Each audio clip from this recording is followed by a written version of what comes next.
This is the Random Nontendo Podcast, episode 34 for December 26th. Kevin Gomez reporting for duty, and as usual, to my virtual left is Jason. Hello, Lieutenant Jason, if we're doing weird military names. And to my virtual right, Captain Angel. Present, reporting for duty. When this episode goes up on the feed, yesterday it will have been Christmas, so we hope to all those who celebrate it, had a good Christmas surrounded by friends, family, good food, good drinks, and those who didn't, at least they'll had a good weekend. We're actually recording this pretty late into Christmas Eve. it might be Christmas when this is done. Oh yeah, maybe, yeah. Are I'm not I'm gonna doing assume, much to yeah, I'm gonna celebrate. assume that one of us is not. As the and that good would be Jewish Jason. boy I am, As the but good my Jewish boy neighbor, is. Yeah, how many Who I Santas don't did think you is- burn this year? my neighbor, who I don't think the mic is picking up, but he's having like a one-man Christmas rave or something. I just hear a thumping bass line through the wall, which I don't think the mic is getting, but let me tell you, it's not a party. Join to them party after. on Christmas. That sounds awesome. Yeah, I know. Yeah, it I'm gonna sounds show awesome. up. He may like be free dressed party. as Santa just alone, just party boying by himself. I don't know, but I feel like I'm Would you missing out. burst into flames if you go into a Christmas rave? I don't know how religion works. Only if the rave is that lit. Uh, Sorry, that was dumb. I couldn't resist it. No, I no. I would mean, not that's burst pretty into good. flame. Yeah, Mhm. no, I don't think so. I mean, I've been around. The thing about being in America is it's almost as much a Christian holiday, Christmas, as it is just an American tradition. So I'm around that stuff all the time. Yeah, honestly, I think when I think of Christmas, I see it more as a American thing, more so than a Christian thing, even though it's in Yeah. the name. But, that's just how it's exposed. I mean, it's the media. And I think, honestly, I think like, 90% of us- it. Us Jews hammed up Hanukkah just to make it comparable to Christmas. Like, yes, Hanukkah always was about like 8 days, and there was like, the gift of the oil lasting and all that. But like, before Christmas blew up as a cultural thing, I don't think very many Jewish kids were getting like the same scale of gifts that Christmas gifts were for Christian kids. So we Good countered. old- Yeah. good old Hanukkah. I remember when it I was first like a month heard of, ago. I'm trying to remember when I first heard of it. I must have been a wee lad under 10. I think it was with the Rugrats special. But, yeah, I remember being jealous of the whole, Wait, who's Jewish in 7 there? days of gifts. Tommy Pickles. They're, The whole Tommy's Pickles Jewish? family. The whole Pickle... Dude, they The- did like multiple Rugrat Pickles are Jewish Jewish? holiday specials. well, yeah, the dad side is Rugrat Jewish. No. No. The Rugrat mom Hanukkah, side, the mom Rugrat side, the mom side. Passover. They do a bunch. Yeah, they That was have me too. Hanukkah specials and Kwanzaa specials. But, yeah, the mom side is Jewish. Which is, in And Jewish tradition, the actual lineage side. So if your mom's Jewish, you're Jewish. If your dad's Jewish, not so much. In the Oh, traditional really? sense. Yeah. Fun fact, So- Drake that's is half weird. Jewish. Rapper Drake, half Jewish. Huh. His mom's Jewish, so technically full Jewish according to the religious doctrine, but according to just like, how family structure Genetics? works, half Jewish. Yeah, That's only his mom. that's so weird. I watched this the streamer. Her name is Cutie Cinderella, and she comes from a Mormon background, and she was talking about how if her mother or when her father passes away, that something and I'm sorry if we have any Mormon listeners, I may be butchering how this works for you guys, but the way that it works is if he divorces his wife and then gets remarried, that he will have to get buried with both his wives or like right next to each other on like on the plot. But Even if they're divorced? yes, Divorce but isn't then- isn't like it's a frowned upon thing in the Mormon church. Divorce. yeah. But if the mother dies before the man, she does not get to be with. Oh crap! I totally butchered this. I totally misremembered how this completely went. It was some weird like sort of double standard that there was, Mm-hmm. where I guess the female doesn't get to be buried next to her new husband. I think it will always have to be the first husband. I think that's what it was.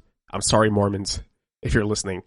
and if I It's completely messed this up. interesting without, everyone obviously has their belief system and more power to you for having that and sticking to it. But it is interesting how different the rules and regulations and structures can be within these religions in general. or even just beliefs or systems, or like, like going back to Hanukkah, like, oh, 8 nights, okay, but then you have this menorah that has 9 candles because one candle has to light the other 8 candles. It's like, well, why? Because that's just how it works. Like, every religion has stuff like that. It's interesting how those constructs come to be, which I don't have an answer for. It's just in general, it's kind of interesting. Yeah. So I'm sure there's some Mormonistic reasons for why that is, but it's interesting. Yeah, I mean, I'm not gonna knock it. You do you, homies. My Mormon brethren And sisters. and sister, yeah, and NBs. Always, you got to remember the NBs as well. True. The non-binaries. Indeed. I wonder if they would have those. I'm not getting into this. We're the getting off point the is, rails at here. Random Nintendo, we're an all-inclusive group of every color, creed, and whatever the other words you use in those situations are. Yeah, exactly. We're a very welcoming family. I enjoy Come Creed. in for a group hug. Come in for a virtual group hug. Everyone listening, just put your arms out. Pretend we're hugging. I refuse to hug somebody that just said, I enjoy Creed. Wait, hold on. What Creed? What do you mean, what creed? Angel not said, the band Creed. Angel said, I enjoy Creed. Yeah, that's what I hope. The that Rocky doesn't mean. sequel? Okay. Because Okay, I was good going to say, save. if you With enjoy Michael B. Creed, Jordan? the band, Yeah, we'd have an issue there. We do have limits at Random Nintendo. Every color There's Creed is a welcome unless band you're named everybody's Creed. allowed to in the group hug What are they known except for? for Creed the band fans. Which is that ironic like, because their whole song is An about Assassin's arms Creed wide band? open. Like, They are a power rock Christian band. I don't have anything against Christian bands or Christian music. I have an issue with Creed. I don't really think their music is that great. No, Or I'm gonna is repeat my good joke on because any no one level. it didn't land. I was saying the irony. I don't know if you guys hear me, but the listener gets to hear it twice. The irony of us saying everyone but Creed is welcome is we're talking about a virtual hug, and that requires your arms to be wide open, much like the Creed song. But we're not welcoming them. And we never it's- will here at Random Nintendo. Anyway, I'm sorry, Creed fans. There's almost. I mean, I can't talk. My favorite band's Linkin Park, and they have a reputation sometimes too, although they kind of outgrew it. But Yeah, and then I guess I'll hug an Imagine Dragons fan as much as I hate that band. I'll hug a Nickelback fan. Creed fans, though, I'm sorry, you're being excluded from this, and I'm sorry that you had to learn this way on this episode. on this festive holiday episode, Yes, on this festive holiday episode. We are not going to do the Nani's or the Quarantinis this episode. We will get to that next episode because there's just a lot that we want to talk about that I feel like we won't have enough time to really get into the nitty-gritty of why we chose our choices for our favorite TV shows, anime, video game, that sort of stuff. So that'll be saved up for the next episode. Don't know when that next episode is going to be because if you skipped last week's episode, Random Nintendos are going to be, they're not going to be every other week the way that Random Nintendo will be. We're just going to try to record these whenever we can as a supplementary to Random Nintendo and not complimentary. Yeah, because that's how it worked before, right? When yeah, we used it's to always do supposed to this- be kind of the sideshow, but the sideshow is hard to schedule. So it's like what BYOB would be, except we're in charge of the bringing, but we don't know when it will be. When Yeah. people say BYOB, it's just because they don't want to go plan what to buy for drinks, so they tell you figure it out. It's kind of that. We just don't know what we're going to plan, but we'll still deliver it to you when we do. This analogy sucks. I'm just going to stop talking. BYOB. That reminds me. I wonder if the lead singer of System of a Down recovered from COVID, because that's the whole reason that his show got canceled here in LA. I wonder if Serge Tankian seems like a really good dude, even though he just recently got into NFTs. Mike another Shinoda from group? Linkin Park is already in the NFT world as well. Wait, Has who been is? for most of the year. Mike Shinoda from Linkin Park. No. He's deep in. Yep. No, not Mike. He did one cool thing with NFTs, to be honest. He made a mixtape that all the different layers of the songs, it's 7 minutes, it's 4 tracks, one continuous rap divided in 4 tracks. But the samples, the drums, the other instrumental parts, the vocals, all those, along with some art and elements of the art, are all mixed and matched. So he made 5,000 of these NFTs. I hate NFTs, but he made 5,000 of them. Each one's unique in terms of how it sounds and how it looks. And then he made a generic version, which is on streaming for people who don't care about NFTs. So that's kind of a cool way of doing it, I guess, if you have to be one of those people. But Yeah. I don't know. Still need to learn exactly what they're. I saw a video that was posted in a chat that I know Kevin's in that kind of went over it, and I think I have a better understanding of what NFTs are, but I think the gist of it was that they're links to something. But So the idea, in a nutshell, of non-fungible tokens, NFTs, is that you, in the same way you can physically own something and it be unique to you, you can physically, digitally own something and it be unique to you, in concept. So the idea is like the same way that you can own a jersey that someone wore when they won the Super Bowl. What if you owned the specific skin that was worn by a specific player when he won a tournament or something like that? It's like the high level concept. And then of course that could trickle down to be about art or about music or about things like you can own the original copy. The problem is, in the same way that you can just like, you can have an original Monet or you can have a print of a Monet, you can have an original NFT art piece of whatever, or you can have a, right click, copy, save as version. And they're essentially the same. Unlike with a Monet where clearly one has like the texture work and whatnot and one is like a flat print, your digital copy is identical to the one that has the little attached thing saying it's the real one. And what NFT bros are trying to do, I think, is essentially add value to digital things that previously the internet kind of accepted as being interchangeable and duplicable and like it doesn't matter, anyone can copy paste something. The link thing that you're talking about where it gets really weird is a lot of times when they sell these NFTs, they're not actually selling the item. They're selling you the link, the URL to where it lives. So you're basically getting a shell, and inside the shell, it's still hosted on a server. And if they choose to, unplug that server in 5 years, you lost the thing you thought you had. But you have a certificate saying that URL is legit, except the URL doesn't go anywhere. So I think that's kind of the basics of it, right, Kevin? Like that's sort of in a nutshell, what NFTs that's more or less what that. Yeah, that's Yeah. more or less what the video that Angel saw was saying. Mm-hmm. Yeah, I mean, something about owning a treasure map, but not the actual treasure, or something like that. Yeah, that's often what it is. I mean, there are some exceptions, of course. Like if you download the file and it's somehow encrypted with the crypto and everything, then sure, I guess you own it. But at that point, like the thing that I struggle with is the idea of like, how do you, like, what value? And it's all based on people's perception of value, which makes it trickier. But like, what value is there in saying, look, I have this file, I have this song, whatever.mp3, and I downloaded it and it's mine. And the other guy going, I have that exact same song, the exact same file size, the exact same sound quality, but mine has a little crypto keychain attached to it. And that little crypto keychain says it's actually the real version of the song and you just have a duplicate. They are identical in every way, shape, and form except for that little tag, that little like crypto hash or whatever. So like, it's not like in real life when you do own something unique, it like looks different, maybe smells different. If it's like something someone wore, it has texture. There's ways to differentiate in real life that you can't digitally, and that's where I get hung up on it, I think. I really hope we didn't piss off any listeners with talking about this. No, I mean, it's like investing in anything. If there's a market for it and people are interested, then you can make money. And there's probably some use cases we're not thinking of, but yeah, I don't fully wrap my head around it myself. Yeah. But yeah. Understandable. Yeah. All right, well, we've alienated Creed fans. Yeah. NFT bros. Mormons. Mike Shinoda. We're on a roll. And Serge Tankian. And all over Christmas. Yeah. The time we're all supposed to come all together. Christmas. Yeah. Yep. The irony. All right, with that, let's get into it. I say we're probably going to bookend this episode with MCU stuff, so I think we should talk a little bit of Hawkeye. Interesting starting point. Not Spider-Man. Not Spider-Man. No, because spoilers is easier to cut out at the end, or at least timestamp it. Fair. Just skip this part. Yeah. I think this one should be pretty easy to keep spoiler free. Jason, you and I saw it. Angel, Yes, I assume that you saw the last 15 minutes as usual.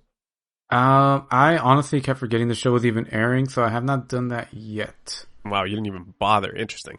I mean, it's Hawkeye. It's Hawkeye. Yeah, it's Hawkeye, right? I mean, of all the ones that I've heard of, this one sounds like the most entertaining, at least like from the last few. I don't know, because I even from both of you, it didn't sound like Captain America and the Winter Soldier was a very fun show to watch. Not that these have to be quote unquote fun, but people have been talking more I guess, highly on this show just from a entertainment standpoint. I don't know if that's true, but I guess I'll find out. Yeah, well, Where do you stand on it, Kevin? So I'm going to be a little bit biased, considering that I read the series that this is like loosely based off of, and even though he's Hawkeye, Hawkeye has always been one of my favorite Marvel characters for sure. So going into this, I was super excited. Oh Did yeah, you just say why, Angel? Just kidding. I'm sure. It's totally understandable why he would ask why. It's Hawkeye. Come on, he's a running joke even in his own show. Seriously. He's this universe's Aquaman, even though they both keep showing how they're both Aquaman cool is treated with more respect inside the DC universe. Well, yeah, he is now. Than Hawkeye is being point, treated in the show with his name on. Yeah, they poke a lot of fun. Yeah, exactly. So going into this, I was super excited, and coming out of it, it's definitely my favorite of the MCU shows so far. But that being said, I haven't seen What If, and based on Jason's, I don't know, recommendation would not be the word that I'm looking for, but based on my thoughts, it's funny because I heard it got a lot better. What If, like it ties in by the end, but I have not had the drive to go back and see it for myself. Yeah, understandable. Yeah, so with that, I mean, I'm probably not going to see What If anytime soon. But yeah, it's definitely my favorite of the shows. That being said, I still have a lot of issues with this show, and I don't know if this is just going to be my cycle with Disney Plus shows. What about you, Jason?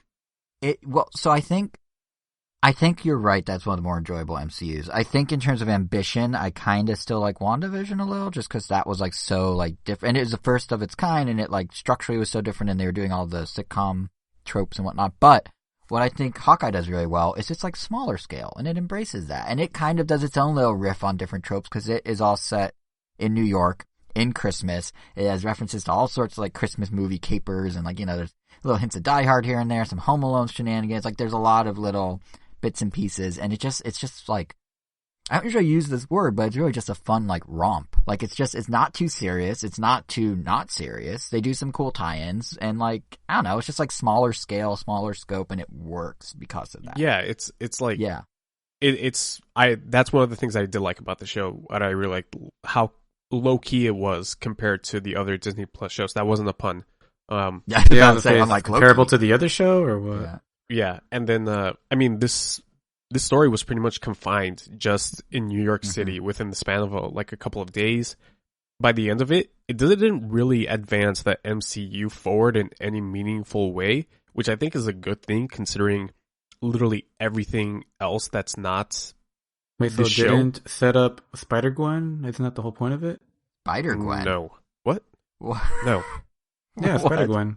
Why would Spider-Gwen be in the show about I don't remember her real life name. I just know she plays Spider-Gwen. Okay, yeah. Because Haley Steinfeld voices it kind of does. Gwen Stacy. It kind of does. But it doesn't, it's not like to a dramatic degree like what Falcon and Winter Soldier does or what Loki does. Like it's lower key. So it wasn't really a passing of the torch? No, not necessarily. It's setting up for it to happen. I wouldn't be surprised. Yeah, but I wouldn't be surprised if we see Jeremy Renner in the future. I guess that might be a spoiler considering we're like, oh, he doesn't die in the show. Chillax, people. Slight spoiler. What I do think though, in terms of like its implications for the bigger MCU, is they tie up a lot of loose ends. Sort of like they tie up some stuff from Black Widow. They. Oh yeah, sure. Emotionally tie up some of Hawkeye's movie related things. Exploits in Endgame. Yeah. Yeah. So like there are tie-ins, but it doesn't feel. There's one character they set up that's getting a spin-off show, and they kind of leave that hanging in the finale, kinda. But yeah, it's pretty self-contained to your point, Kevin, which works in its favor, I think.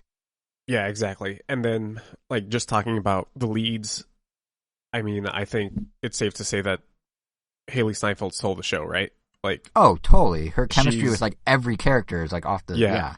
And her and what's her name, the one that plays Black Widow's sister, Florence Pugh. Yeah, the two of them have really great chemistry too, and I really enjoy it. Like their scenes were like probably some of the most campy things in the show, but I just really like they were cheesy and whatever, but I just really enjoyed them a lot. Like they just the chemistry between them was really good. Yeah, but specifically Haley Steinfeld, like Kate Bishop is such like a great character, and I think Haley Steinfeld definitely hit the nail on the head with how just like a sarcastic smartass she is, and I think she bounced really well off of Jeremy Renner's sort of jaded Clint, who plays the like I'm too old for it so well role. Like, yeah, it's pretty good. He basically was like, he had parallels to almost like the older Batman in like Batman Beyond, or like when Ben Affleck played him, where it's kind of just like jaded, like not caring, like over it, but then sort of dragged into everything anyway. Yeah, and then I think the Tracksuit Mafia were like really fun villains. I am kind of bummed that they didn't get all the spotlight by the end of the show, because I mean the villain of the show, the villains. Should we say it? No, not necessarily. Okay. Like not the big bad. This show does have a big bad that's revealed by the end of the show, and it's very brief. Like, without spoiling anything, like he comes and goes like nothing. Like he's like barely in it. Yeah, but the villains of the show are, I guess, like that new character that you had said, Maya, who's she's like the villain for like the and she's the one getting the spinoff. I do not care about her character at all. Same. I thought they handled her arc just fine in the few episodes of, like, she wasn't that interesting, and they gave her a little background and did a little in the Hawkeye arc, like within the 6 episodes, and I was completely content with that. I do not need another show with her. Yeah, I don't know why I guess that exists. I guess her last scene in the show does sort of set up her own show, but like I don't really care about that. Vera Farmiga, who plays Kate Bishop's mom, I love Vera Farmiga, but man, I did not care for anything that wasn't Kate Bishop and Clint Barton. Like her mom's boyfriend, is he a bad guy or is he a good guy? Like I did not care about that. And by the end of the show, I did not care where his character like wound up in, right? And then neither did the writers, seemingly, because they just kind of left him like, oh, well, that's his story. That's it. Yeah, and then Vera Farmiga's arc, she started off fine for me, and then by the end, when she becomes really integral to the story, I did not care about her at all. Maybe I'm just a dick, but like by the end of the show, I feel like none of this was really relevant to the show's final end game, right? Yeah, I feel like it all needed to happen to give Kate Bishop the motivation to continue to have to do stuff, and give Clint the motivation to continue to have to work with her together. Like they were all like, it was all like not table stakes, but it's all there just to move to move the plot forward versus actually being interesting, if that makes sense. The plot being Clint and Kate. Yeah, and then like it doesn't help that, I don't know, some of the story beats felt really rushed to me. Like I mean, the finale was pretty rushed. Although a lot of people had problems with the finale, which was very rushed. They had 3 concurrent battles with 3 different sets of people. I actually kind of liked how they juggled it, and I thought it was cool that it was all happening around Rockefeller Center at once, and they used the tree as like part of the set piece and everything. Like I thought that was very cool. But I went online right after watching it. Everyone's like, "Oh my god, it was so rushed," and I was like, "Yeah, I guess that's true," but I wasn't really invested in anything except Kate and Clint, so it kind of worked for me still. Yeah, but, I'm starting to get the impression that these Disney Plus shows won't ever fully work for me, because I just think that they're a little too time constrained, which is funny because that's the exact opposite issue that the Netflix shows suffered, where those shows just ran way too long. The only one that I think that has done it well enough here was WandaVision, but that's because it had 8 episodes to breathe rather than 6 that we've been getting with these other shows. But like with WandaVision, the only problem was that I just didn't like the story that they were telling, but they did tell the story in what I think was like a decent pace, I guess. Here, I just had an issue with like the amount of plot threads that finally converge at the end, right? Right. Yeah, I don't know why Disney's capping them at 6 now. Like, I'm not sure. They must have metrics or something, but like, Hawkeye maybe didn't. It was a little rushed, but like some shows like could really use the breathing room. I think Falcon and Winter Soldier, I remember saying at the time, either shorten it up to be a movie or stretch it out to be a show, but that 6 episode in between just doesn't quite work. Yeah.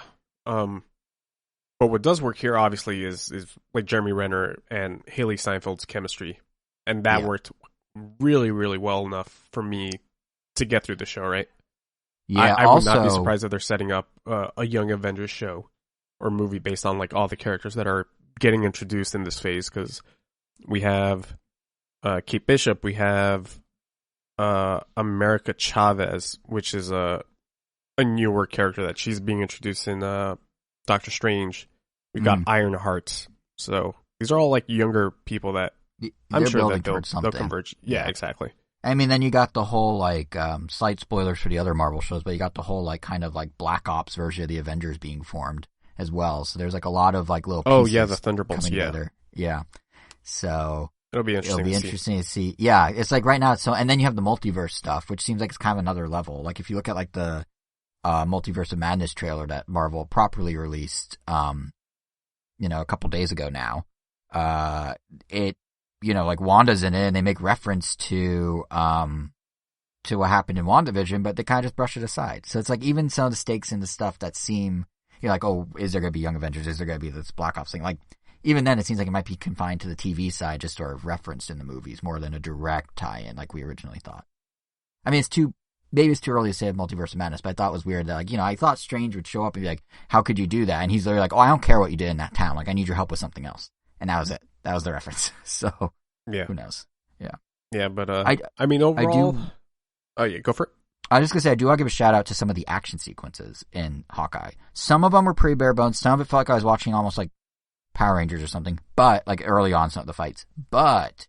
they did some really cool cinematography. There's a car chase in the 3rd or 4th episode where they kept the camera in the back seat and just kept circling. So it would go like showing Hawkeye and Kate Bishop doing their thing, driving, and then just pan around and show what's going on behind them in the car chase and then pan back around and show their reaction. It just did like 4 full 360-degree cycles, and I've never seen that in a car chase scene.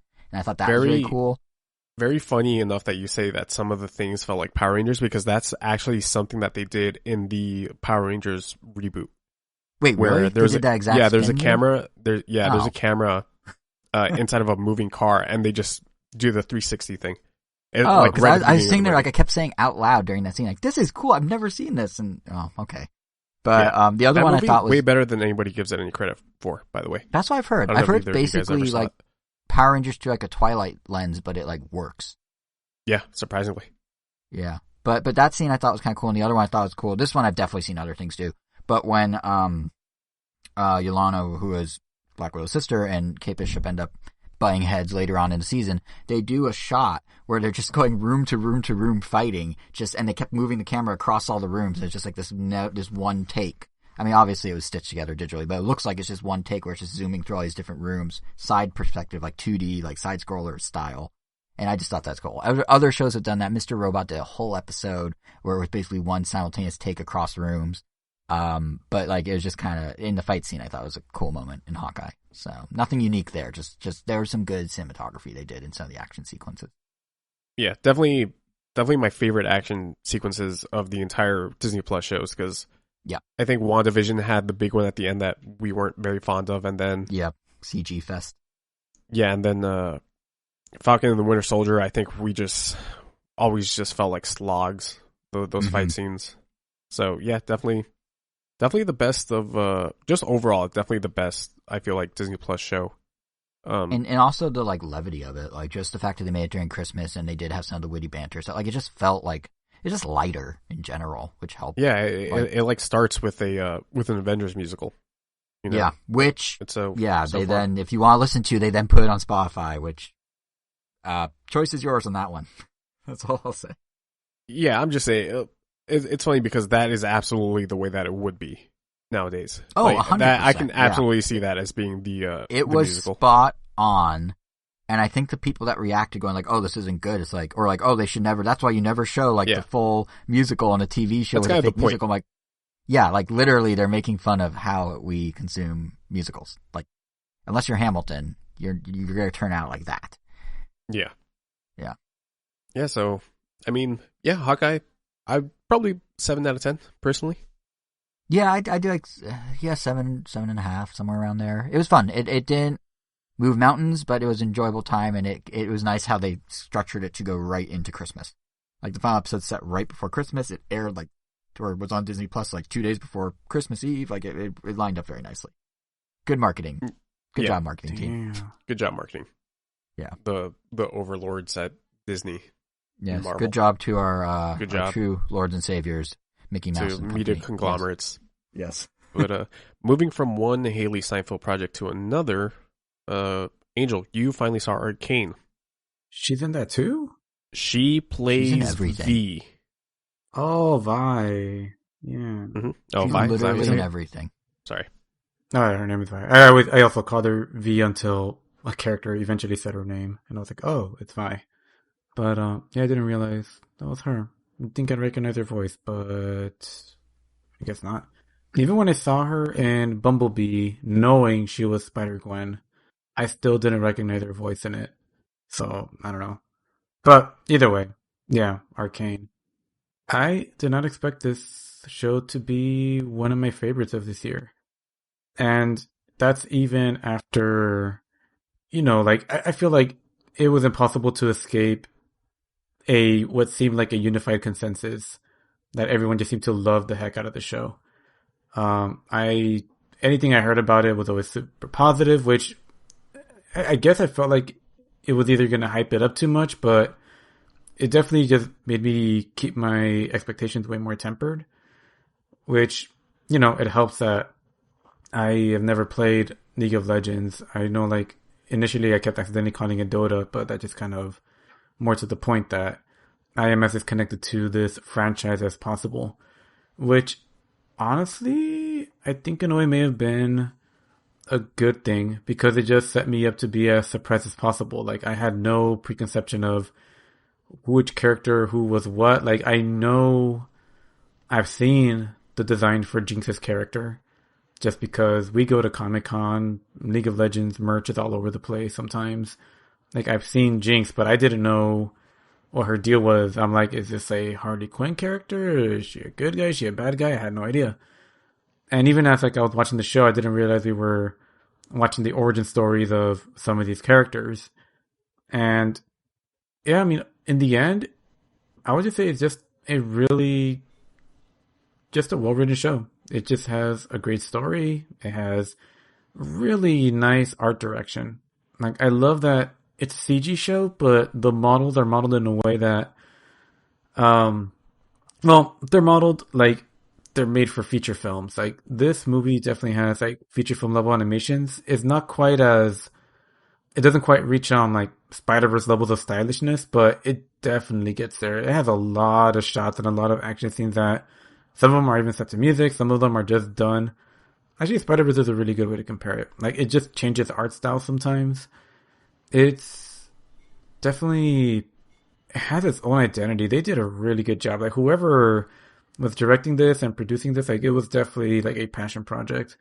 Because by the end of it, like, I cared about Vi, Jinx, and even Silco and some of the other characters that at one point I was starting to feel like, oh man, like, are they introducing too much? Am I going to have to like learn their vocabulary? Because, it's not an RPG, but I know when you play most RPGs, they kind of, if you, I don't know, go like months or maybe like a year without playing an RPG and then go back to it, sometimes there's just like a lot of words in there, especially with Tales games, that I just feel like they're talking another language. Like, I have to like go back and relearn what like phonemes means because they just use it so they throw words around like that. And they do kind of do that in this one, but they definitely expected a lot of people that weren't League of Legends fans to watch this because they ease you into the show pretty nicely. Like I said, you do not have to like or know anything about League of Legends. And yeah, so I think this is the best way that they could have done this. Yeah, anyone will appreciate it. Yeah, I think I would recommend it to anyone at this point. Just really good piece of, just animation medium. Like, it's awesome. Like, the rendering is, all the characters are rendered in a way that make them look like paintings, which just makes their expressiveness that much more striking when you look at their faces, because everything looks like it was like painted with a paintbrush. I don't know, it's really interesting. It's just a really pretty looking show. And, action choreography is great. There is a lot of Imagine Dragons. Like, they must have collabed with that. So I was going to comment on that. You're joking. Not a lot. One song. So they have quite. That's the one song soundtrack. too much. I'm sorry. We're excluding the Imagine Dragons fans from the group hug. Yeah, they definitely. It's the one from the Game Awards that they did. Yeah, they they lean on that enemy song a lot. I think that's what it's called. Yeah. Something about misery. And it's Imagine something. Dragons featuring a rapper named JID. But then they have other songs on the soundtrack that have like other rappers like Denzel Curry and like Pusha T, and then they have Sting on a song, and then they have pop singers like B. Miller. Like, it's quite the eclectic. Is that soundtrack. Why Sting was at the Game Awards? Yes, because he was doing an Arcane song. Yeah, they Oh, put God. a ton of money into the soundtrack. They have like an alt rock band, or not really alt rock, but kind of like a I don't know what to call it, but they're like it's a lead singer who's a female, a woman. I'm forgetting what the name of the band, Previs or something like that. They have like them do a song, and they're kind of like, they started as kind of like a synth pop group, but then have been moving more into rock lately. Like, it really, the soundtrack's all over the place, which is interesting because from my understanding, each song is supposedly referencing a character.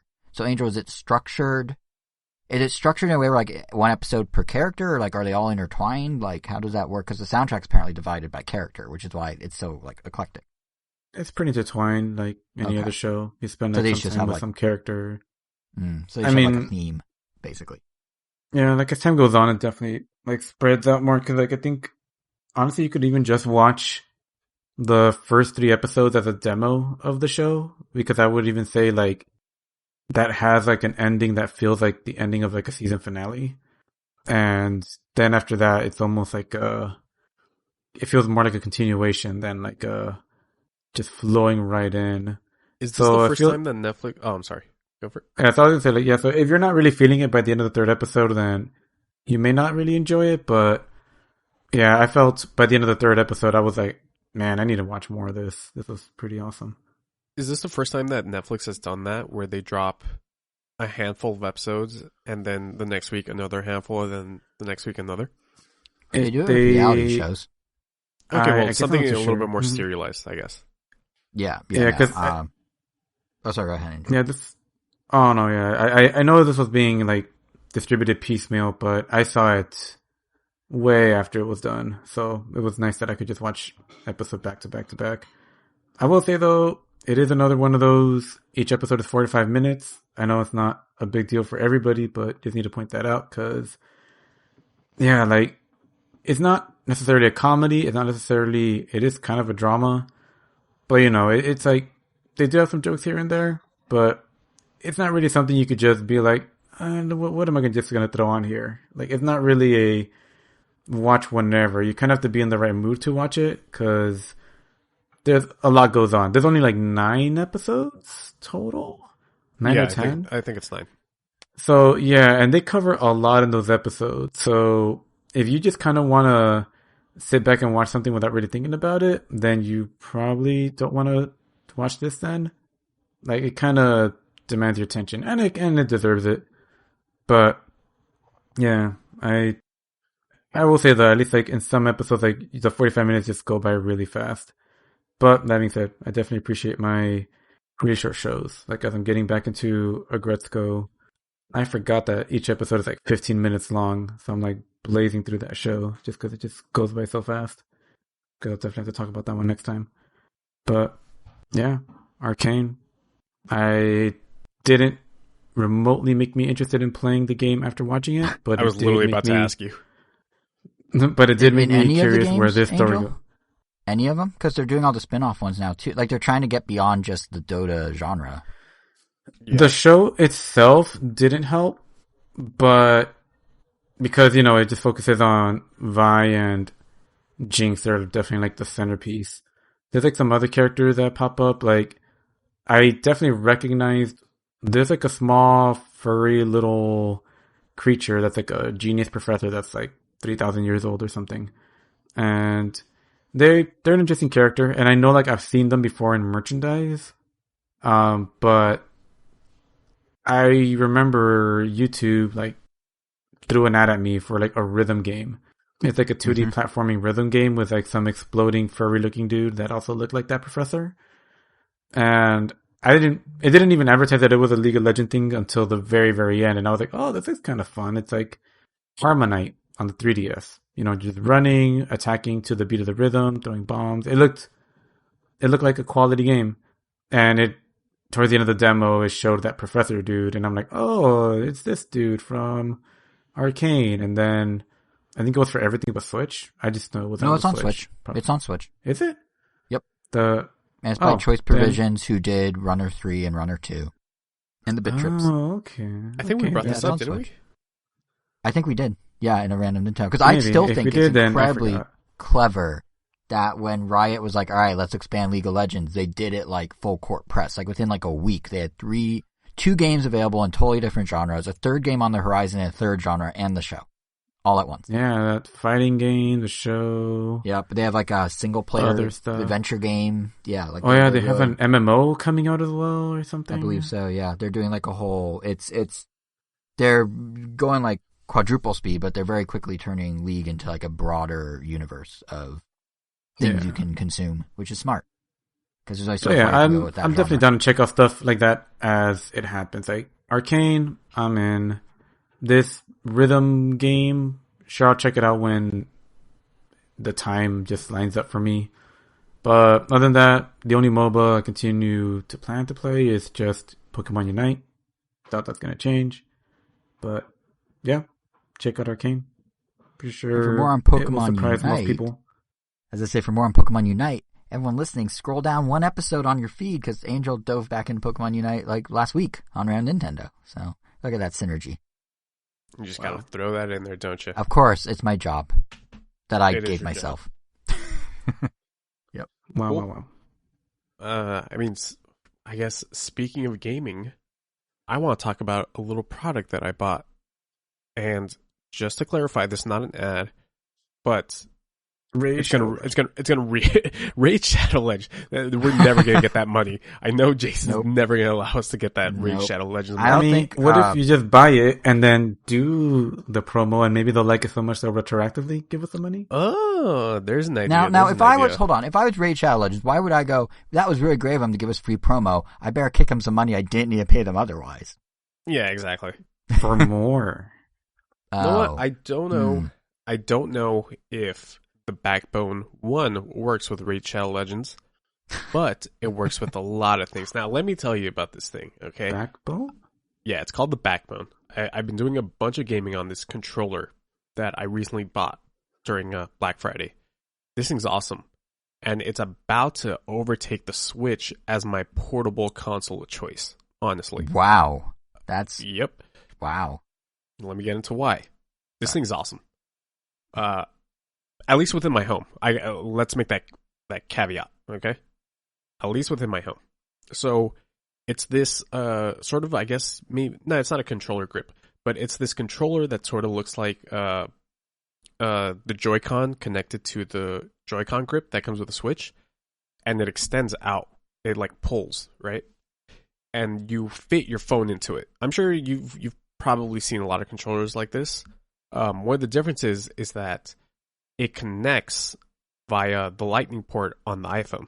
I do believe that there is a Android version of it, but I'm not sure if it's just like USB-C or micro USB. I would hope it's USB-C because micro USB can go die in a river. I'm so tired of that standard, and I'm so tired of companies that keep using that standard. Okay, anyways. So once you connect your phone to it, you need to download the Backbone app, which I know might rub some people the wrong way, but basically once you set it up, you don't really need to touch the app ever again. Although I will say that the app is actually pretty cool. It comes with its own sort of social media platform where you can add friends who also have like Backbone accounts, and then you can message them. You could do voice lobbies, I think, with up to 4 people. So that's already one up that it has on the Switch. I don't know anyone who has this thing, but I'm sure it's perfect for people who play like a lot of Call of Duty Mobile. Aside from that, it also has like a record button, similar to like all the controllers that every console has nowadays. And that'll let you save screenshots.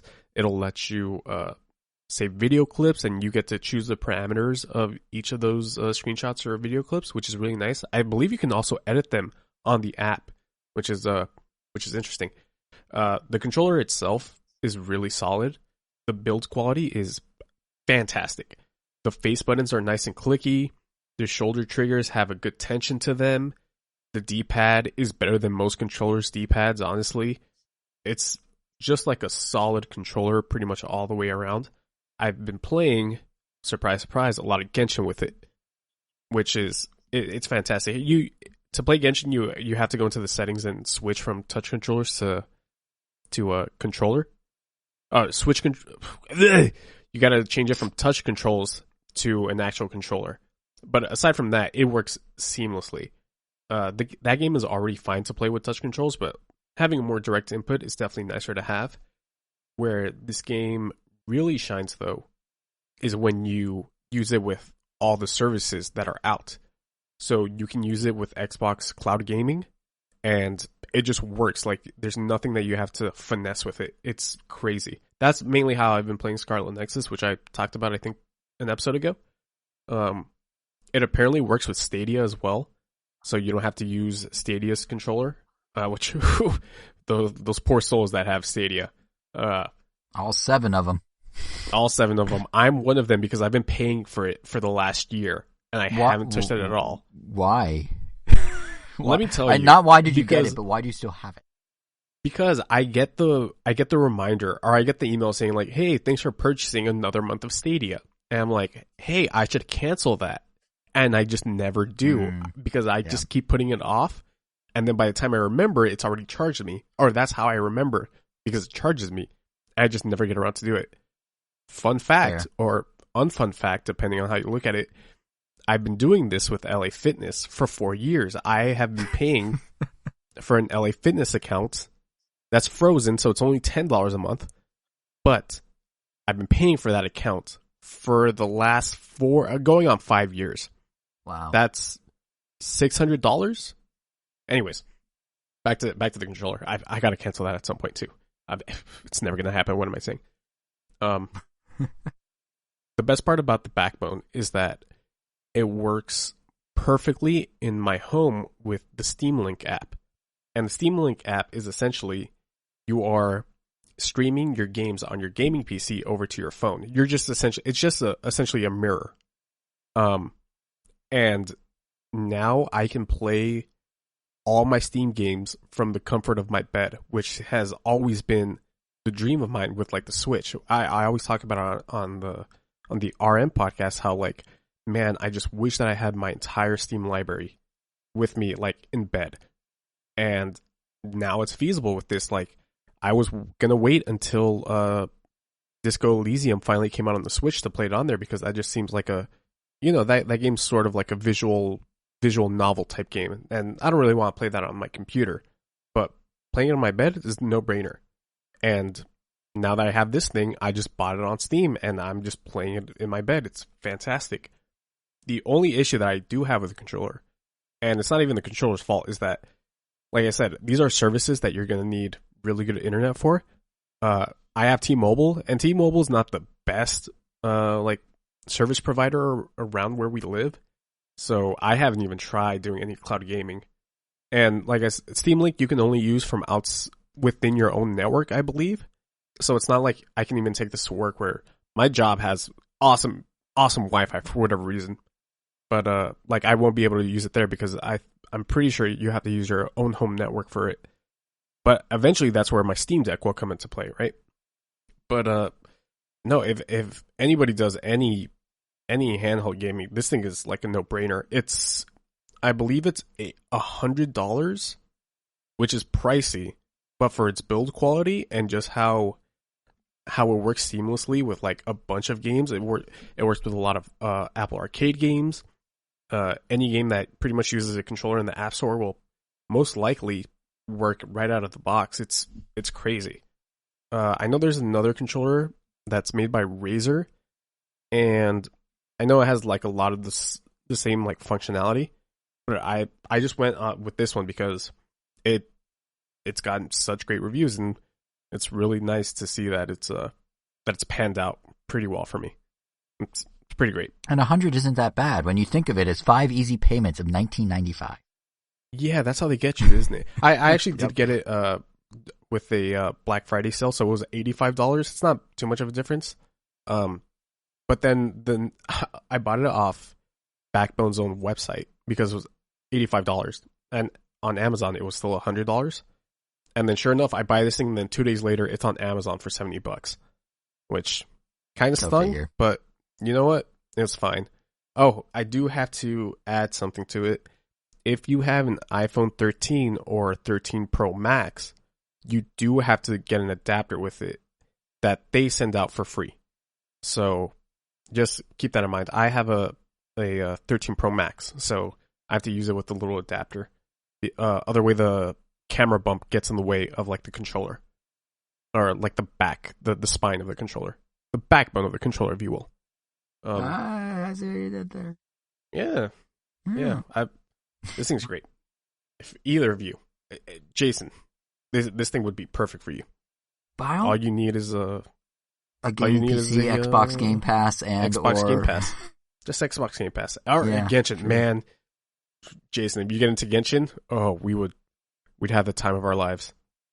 Oh, I no longer need Genshin on the Switch now. That's amazing. Well, apparently neither does the developer, because it's been like 4 years and we haven't heard a peep. So yeah, that's a shame. Yeah. Oh well. Eventually, one day, I was gonna say as a, what's his name? Oh, I'm forgetting. Iron Man's friend. Iron Man's friend? Iron Man's friend in the first movie.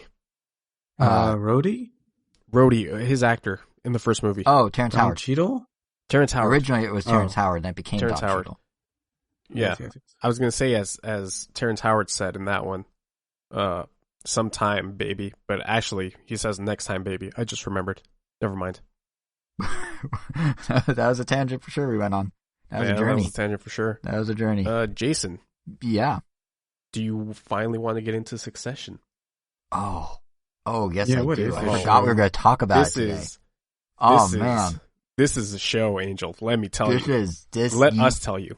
Yes. I don't even know where to begin, except season 3 ended on such a hot, what a season. Just what a great season. I mean, the show just, you don't always understand what's going on, because they use doublespeak and weird euphemisms and analogies and things that it's all business and it's what, but this is basically the cutthroatness of Game of Thrones set in a business world, and just so good. And every episode something happens, even if it's just stuff they had a deal, then they didn't have a deal, then they do have a deal. Just the power dynamics throughout making and breaking those deals and everything is just it's a wonderful show. Every scene, it's just great. And they ended it with such a good, people were comparing it to the Red Wedding. That's all I'll say. I don't want to spoil it, but yeah, I don't even know. Kevin, I mean, you watched all 3 seasons really back to back to back, right? So far, all 3. Yeah, I saw the first 2 seasons. Actually, it's funny. I saw the first episode a while ago.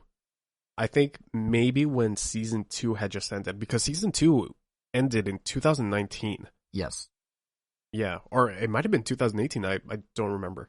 It was before the pandemic, because I also was late to the show. I watched the first 2 seasons during technically we're still in a pandemic, but I watched the first 2 seasons sometime before the world started opening back up. So yeah, I'm late with you like that, but yeah, you basically watched them all together, ish, right? Yeah, essentially. So I had seen that first episode, and I had started watching the second episode, but something came up, and I never got around to watching it again. But then I started seeing promos for the 3rd season, and I said, you know what, let me give this show a chance. And I just binged the crap out of this show within the next couple of days. This show's fantastic. It's all power dynamics and it's all power sassy dynamics. writing. So, yeah. So Angel, basically what it is this this media conglomerate, I guess you would call it, right? Yeah, the whole thing's it's basically Rupert Murdoch and his news empire, except not Murdoch and not Fox, but that's what it's and not necessarily news, because they own a bunch of divisions, right? Theme parks, because they like theme parks and movie studios and stuff like that. They're literally Fox until Disney bought them. Yeah, exactly. Yeah. So it's the head of this company whose health is in question, because I believe in the first episode he turns 80 years old, and he's got 4. Man, he likes to think he has 3. We always forget about Connor. We always forget about Connor. Poor Connor. Oh, that scene that he had at the end of season 3. Oh God, yeah. Literally based on this, how everybody forgets about him. But anyways, he has 4 children, and 3 of them are essentially trying to become the new CEO of this company. or not at the beginning. At the beginning, it's literally just only one of them, and another one of the brothers who becomes CFO, right? Not CFO. At He one becomes point, something else. Yeah, at one point he's CFO. Yeah, but it's pretty much all like who's going to be the CEO of this company, and it's nothing but these siblings just going at each other's throats for this job, and the dad not wanting to give up power. Yeah, and the dad also, and like it's just cutthroat. Like every man for himself. They're all awful people, but you can't help but like root for all of them. And then there's also like the husband of one of the kids, and then there's like this cousin of theirs that starred in theme parks and basically fell upward into upper management by like season 3, and he's like this really awkward dude, cousin Greg.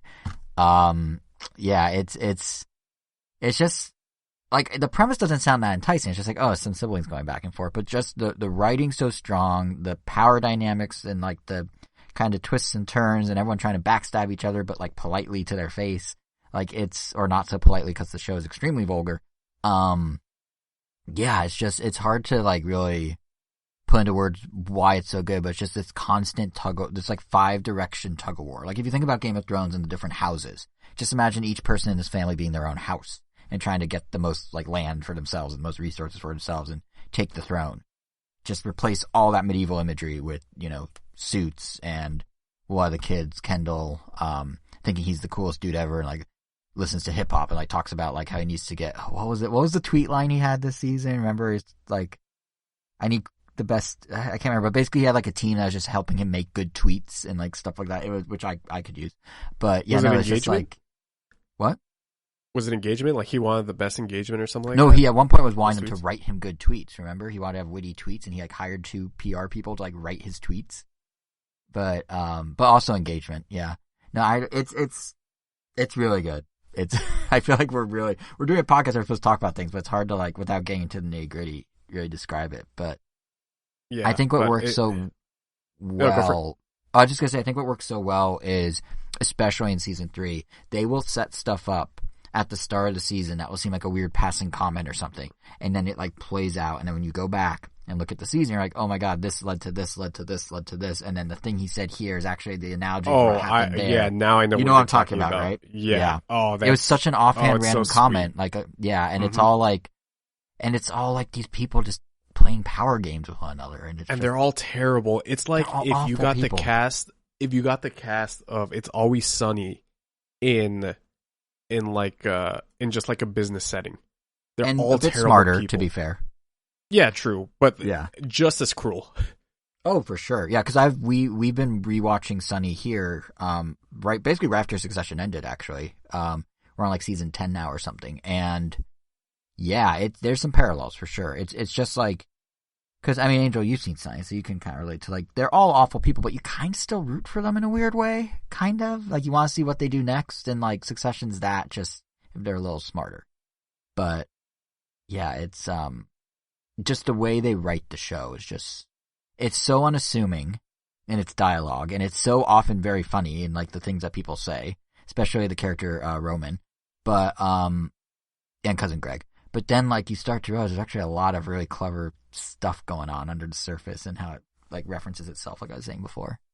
It's layered. It's layers. And the acting, to be fair, really good. Like these people are awful, but they play each character extremely well. They play assholes incredibly well. Extremely well, yeah. The father, Brian Cox, who I feel like not a lot of people will know aside from he was the villain of X-Men 2. Wait, what? Yeah. Yeah. Huh. The guy who basically set up the Weapon X program. I'm pretty sure that's him. William Stryker. I think you're right. Yeah, that's him. And I don't know what else he's been in, but I mean, I should probably put some respect on his name because he's a fantastic actor. Yeah. And he plays the evil father so well. Of the family. Yeah. Yeah. I mean, they're all Murdochs. The awesome. Rupert of the Murdochs. Yeah. Yes. Jeremy Strong playing Kendall. Amazing. I forget her name, but the sister, she's also fantastic. Everybody's fantastic so good. in the show. Yeah. Oh, and shout out to the Culkin family, because Macaulay Culkin's brother, Kieran, is the one who plays Roman, and has now hosted SNL off that. So always has a nice place in my heart because he played Wallace in Scott Pilgrim. Yes, yeah. That was when I feel like he started like coming back into acting because he did a little stuff on the side as a kid. But he does kind of look like Macaulay Culkin. Yeah. Yep. So he's fantastic as I was gonna say as like the asshole brother, but they're all jerks. He's the most in your face douchey guy of them. Not douchey. I take that back. I guess in your face douchier. because he's the most in your face. Kendall's absolutely douchier, but he doesn't care. show it as much as Roman does. Yeah.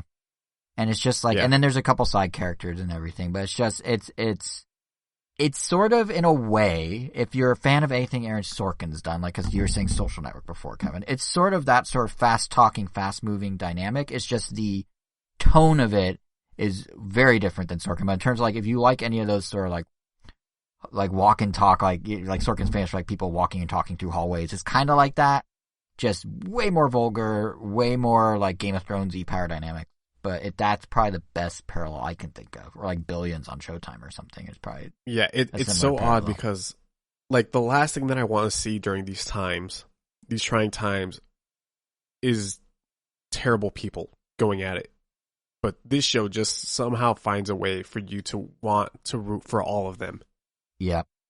It's a sign of a good and show. Then you root for all of them, and then you root for them, and then you're like, they're finally going to do it, and then it just gets swept under the rug. Something will always happen to these characters that will just destroy you. And what's incredible about it, I think, is so they've done 3 seasons now. Every season's ended with a big cliffhanger. The newest one is probably the biggest, but yeah. And there's always kind of like that situation in TV shows where it's like, oh, how do they get out of this one, or how do they get into this one? Like it does that. It goes through those motions, but it does it in a way that doesn't feel like it's forced or like too much like a TV show. Like it just feels organic. Like, yes, that could happen that way, or yes, that will happen that way, or of course this person will do something. Like, even though it kind of ultimately, if you think about it, the core plot, which is do the kids take the company, it kind of spins its wheel.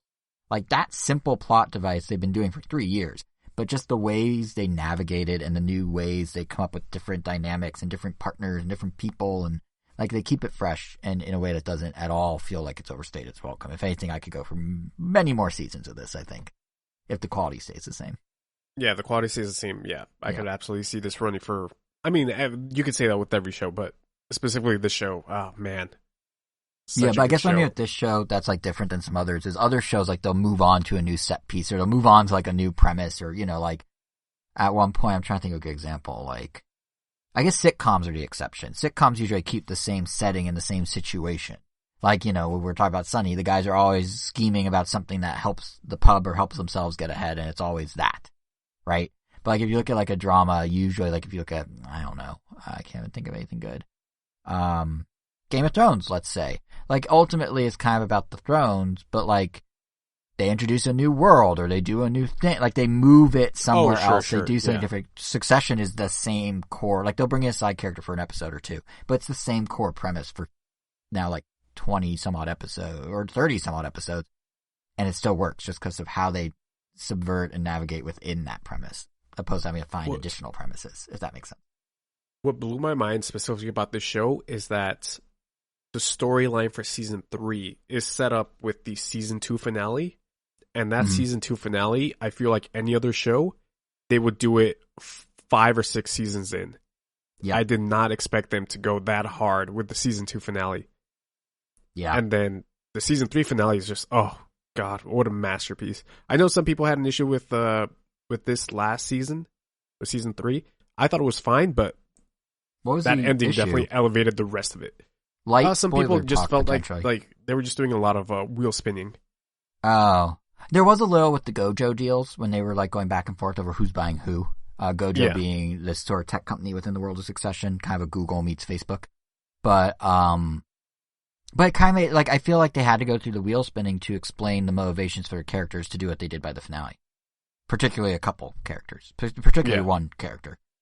Like they needed to, because it, and that's the thing I think that the show does well that maybe some people overlook, or maybe I'm just pretending I'm better about watching the show than others. I don't know, but I feel like it's not so much about the business dealings; it's about the interpersonal dealings. So the business dealings are the background to allow the interpersonal things to happen, to unfold in such a way that will explain the motivations to then sum up, to then cause the big season 3 twist to work. Because if they did that without the back and forth, and without certain things with like, oh, it's the government monitoring the company, or, you know, go to come after the company or not, and like all the sort of loyalty building and ties and who's aligning with who. Like, they needed all that shenanigans to happen to give the motivations for characters to do what they did. But most people, they're focusing on, oh, well, what's happening to the company?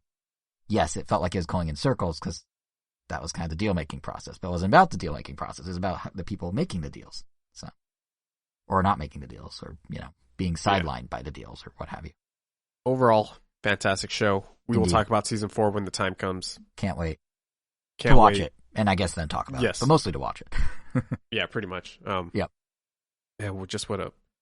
Wow. I've said this before. Maybe it might be Obsession. recency bias, but like that just might be one of my favorite shows of all time. It might be my favorite I mean, show of the year. obviously, depending on if they keep the momentum going, and there's not a huge drop off in quality. But yeah, this Yeah, I will say, if you're Fantastic new to show. Succession, it is a bit of a slow burn. The first 3 or 4 episodes take a little time to ramp up. It's really weird. Like, why do these people talk like this? Like, why are they like this? But about halfway through season 1, it all just clicks and just the ball starts rolling, and it just picks up momentum and never stops for the other 2 seasons and the back end of season 1. So give it a chance. If you watch 1 or 2 and Give it you're a like, chance. give it a chance. give it a chance. Fantastic show. Mm-hmm. All right. Well, now it's time to talk a little Spider-Man, but we're not talking Far From Home. We're talking Gotcha. Spider-Man 2. Psych. Angel, Damn, you want to talk about bamboozled. Spider-Man 2? Let's do it. Man, they're probably like discombobulated right now. So really sorry about that. I'm pretty sure Hopefully someone's you were already sitting thrown down. their headphones off in disgust. Yeah, they're like, get to Spider-Man 2 already. But, I mean, Spider-Man 2, No Way Home. We are getting But, to Spider-Man yeah, I mean, 2. it- That one person that but- says get to Spider-Man 2, we're there, buddy. It's happening now. Yeah. I mean, you know, after watching No Way Home, and I guess also thinking I wasn't going to have someone to watch it with, but then turns out after having seen it that I'm just going to end up watching it with my brother-in-law and sister again for a second viewing next week, which is cool. I obviously enjoyed the movie enough to watch it twice, but leading up to that, I know it's been over around a decade since I've seen Spider-Man 2. I felt like I still remembered most of the beats well enough that, you know, I could just jump right into a newer one without feeling too confused, but I wanted to just kind of revisit it. You know, the trailer had our Alfred Molina there, and he was great in Chocolat, so I figured, you know, let's revisit his other not as big role in Dr. Octopus.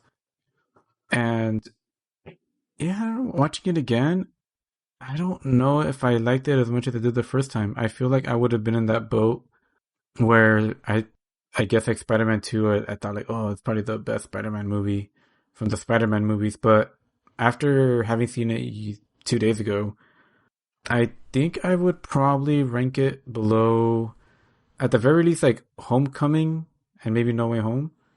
But I have to rewatch the Amazing movies because now I'm starting to wonder if they were as bad as I remembered. Though I also don't remember disliking them either. I feel like I remember the discourse being more like, these movies are terrible, but I remember thinking like, yeah, the Peter Parker back origin story feels a little convoluted, but that was kind of it. Maybe the enemies weren't that exciting. But, I don't know. Spider-Man 2, at the very least I could say it definitely has a lot of heart. Like, I definitely really enjoyed, you know, Maguire's performance. Molina was great. Man, do they remind you that this movie's a sequel. Like, obviously, it is, but I feel like a lot of the movie is spent just kind of going over, just reminding you that the first movie happened. For better or worse, I don't know if that makes any sense, but... Well, it starts off with the intro credits. It starts with literally recapping the first movie. yeah, it's like Those narration. Beautiful... No, but I'm talking about like the intro. Or like Oh, the yeah, credits. the arty Yeah, rendition, yeah. those are by Alex Ross. Ah, those are kind of cool. Just Yeah. like a nice way too. But it would have been great if that's like all that you needed. But then like, yeah, the rest of the movie just it kind of dwells in the past a little, almost like redoing some shots. Which I don't know. I'm not saying any of those were bad or felt really worth it. It just felt like it felt like the screenwriters didn't have the confidence that the viewers didn't remember things exactly how they wanted them to remember it. And I mean, this movie came out, I think, 2 years after the first one did. Yep. So Yeah, that came out 2003. The first one came out in 2001.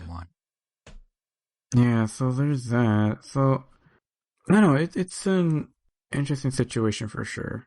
It's funny you say that the issue is they didn't have confidence in the viewers remembering the first one, because I feel like when we get to Far From Home, it had the opposite, where if you haven't seen other Spider-Men of any variety, good luck. Like, they don't explain a whole lot. Yeah, they do not. Yeah. But keep going, Spider-Man 2. But, CG, it is what it is. I'm not gonna, like, bang on it. Like, it didn't age very well. The parts that are CG are very CG, just by our current standards. And that's not to say that it's perfect nowadays. Like, I feel like we're not quite there yet. Even in No Way Home, there was still plenty of, oh yeah, this is all CG. Yeah. But that being said, the practicality of the tentacles definitely didn't go unnoticed. Like, you could definitely tell they just look really good. Like, it was obviously more of a pain to shoot the movie this way. They obviously make them CG because, it just makes more sense practically. But yeah, I don't know. They just, the tentacles look really cool in a lot of shots. The fact that there were actually tangible objects that were moved around, like, it definitely gives it. I don't know. I don't spend thinking, like, half my brain sometimes whenever there's a CG scene, no matter what it is, I do dwell on it in my head. I just keep thinking. There's just like a 5% piece in your brain that says that's CG. Yeah, it's like I want to be immersed, but I can't stop not immersed. It's unfortunate, but that's just how it be. It's been happening with me rewatching The Matrix, specifically the second Matrix. There's so many shots I'm like, hey, it's a video game. Like, this looks CG. Yeah. Oh yeah, especially Reloaded. Yeah, Reloaded. Resurrection like doesn't have that the issue Agent as much as Smith. Reloaded, but the Agent Smith fight in particular, like, they go full on like PSP. Oh character. yeah, that does not look real in any sense of the word. No. And at the time, it was cutting edge tech, and it was like, oh, cool, look what computers can do. But even then, no one was like, this is real. They're just like, look at how advanced it is. But now, since it's not advanced, it's just like, yeah, those are definitely some rubber people. Yep. Yeah. Rubber people. But yeah, Reese Witherspoon was great. James Franco was great. Reese Witherspoon. And yeah, I mean, overall, still enjoyed it. But yeah, it definitely was one of those. Kirsten Dunst, Angel. Yeah, I was waiting. Right. I was like, wait. I was about to look up. Is Reese Witherspoon in this? She isn't. No, she's not. You know what? I think I said that because you confirmed it. So I'm like, wait, did she have like a side role? Like, no. See, when I made that joke, I thought you were going to jump in and like bounce off of it. But then you stayed quiet, and I was like, okay, I got to bring this up. I was like, she can't mean Kirsten Dunst. And then you agreed. Is there another character? Because I haven't seen it in like 15 years. So I was like, did I forget? Does Legally Blonde show up? Is she like a lawyer for someone at one point? Like, I forgot. I didn't know. But yes. Apparently, Kirsten Dunst. I completely butchered that name. I think at some point my sister also called her Reese Witherspoon, which is probably why I just kept that. Their jawlines are extremely different. I mean, they also just look like completely different people, but yeah. But like Reese Witherspoon has a very distinct jawline, I feel like. So that's okay. It just got weird. Anyway, continue. Yeah. Yeah. At least we know who to ask the next time we want to talk about jawlines. I only know Witherspoon, Leno. That's it. Those are the only two jawlines I can identify for you. Well, I'm sure that speaking of jawlines, William Dafoe, he makes a brief appearance in Spider-Man 2 that I kind of forgot about. Man, that guy can be really expressive. Sure, we'll get more into that later, but what's it called? But yeah, it's gonna fall in the way of The Lion King and some other movies that I thought I was gonna keep their place in my internal tier list, but unfortunately it didn't. I still really like it, but it's also a lot cheesier than I remember. Maybe everyone remembered it being cheesy, or maybe just the jokes just didn't land as well as before. But yeah, jokes. What jokes? Quips. These movies are Quips? What quips? Okay. Are you done with the? I'm sorry to push you off this topic as quick. Oh no, yeah, I was done. But yeah, that's pretty much it. I'm waiting. Okay. I'm counting down over here to press the.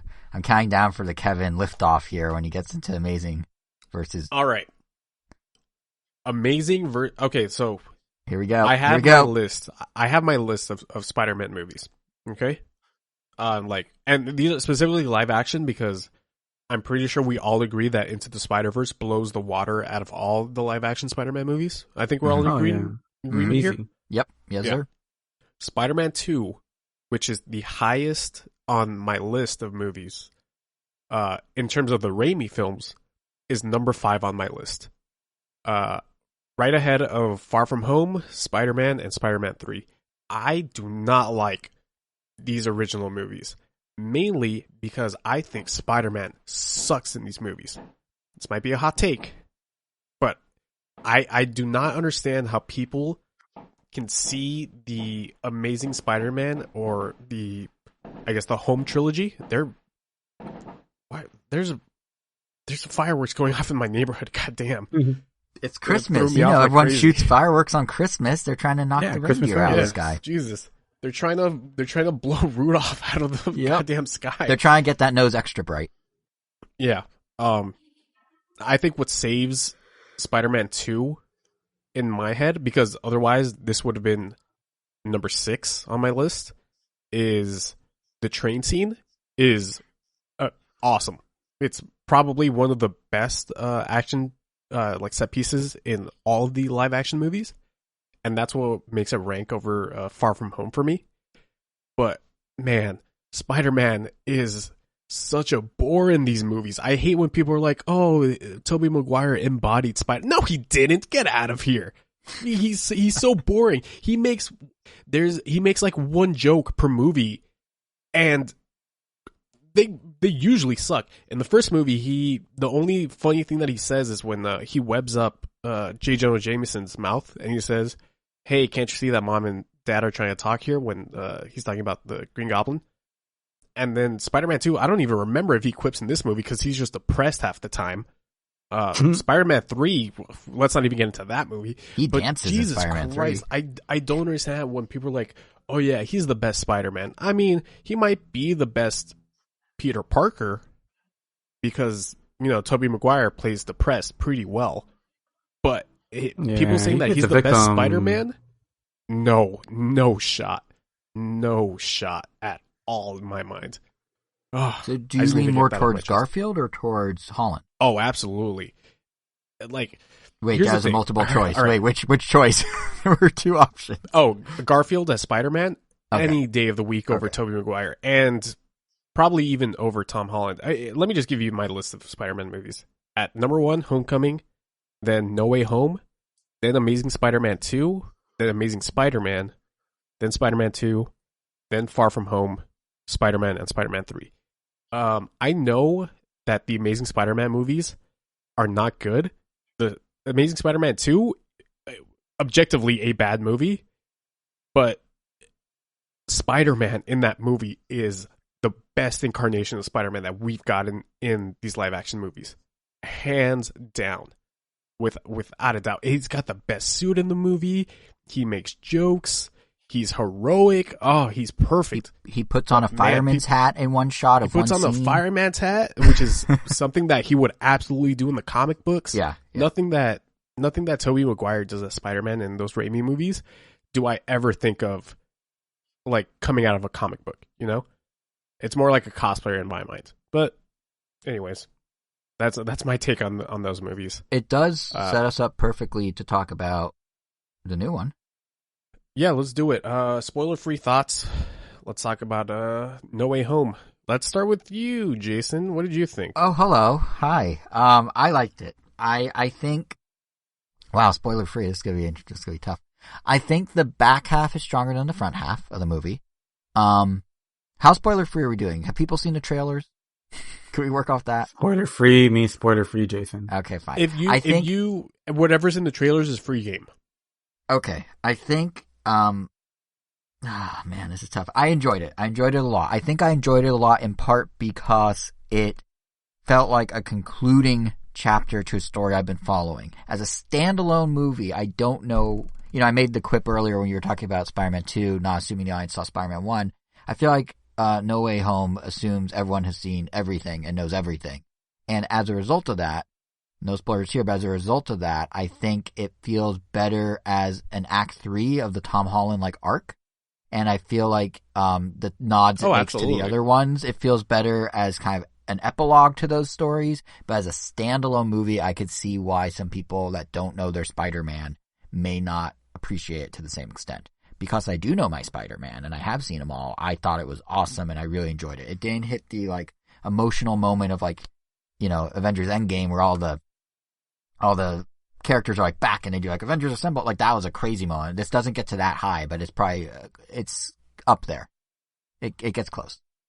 So yeah, I really enjoyed it, and I do think in a weird way it retroactively turns all three Holland Spider-Man movies into a really good almost kind of origin story. I mean, obviously he had the suit and stuff, but he really comes into his own in this one and really sort of hits the what you expect Spider-Man to be by the end of this one. And if you did it by itself, it wouldn't work. But if you tie it in with everything from Spider-Man 1 with Holland, from Homecoming to Far From Home to this, that thread makes basically a really cool 3-movie, almost origin story.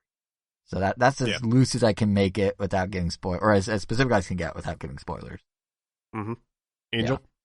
Yeah, I agree with a lot of that.